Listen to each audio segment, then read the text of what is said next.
മത്തായിയുടെ സുവിശേഷം 12-ാം അധ്യായം 11 മുതൽ 20 വരെയുള്ള വാക്യങ്ങൾ. അവൻ അവരോട്, നിങ്ങളിൽ ഒരുത്തന് ഒരു ആടുണ്ട് എന്നിരിക്കട്ടെ. അത് ശബ്ബത്തിൽ കുഴിയിൽ വീണാൽ അവൻ അതിനെ പിടിച്ച് കയറ്റുകയില്ലയോ? എന്നാൽ മനുഷ്യൻ ആടിനേക്കാൾ എത്ര വിശേഷതയുള്ളവൻ! ആകയാൽ ശബ്ബത്തിൽ നന്മ ചെയ്യുന്നത് വിഹിതം തന്നെ എന്ന് പറഞ്ഞു.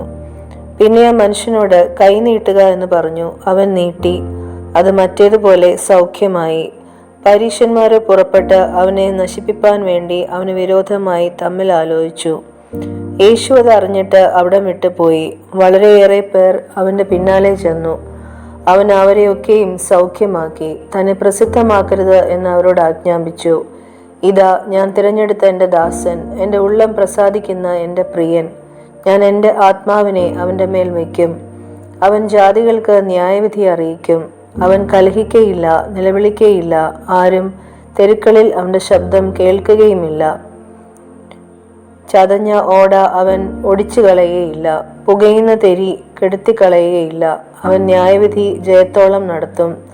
അവൻ്റെ നാമത്തിൽ ജാതികൾ പ്രത്യാശ വയ്ക്കും എന്നിങ്ങനെ യെശയ്യാ പ്രവാചകൻ മുഖാന്തരം അരുളി ചെയ്തത് നിവൃത്തിയാകുവാൻ സംഗതി വന്നു.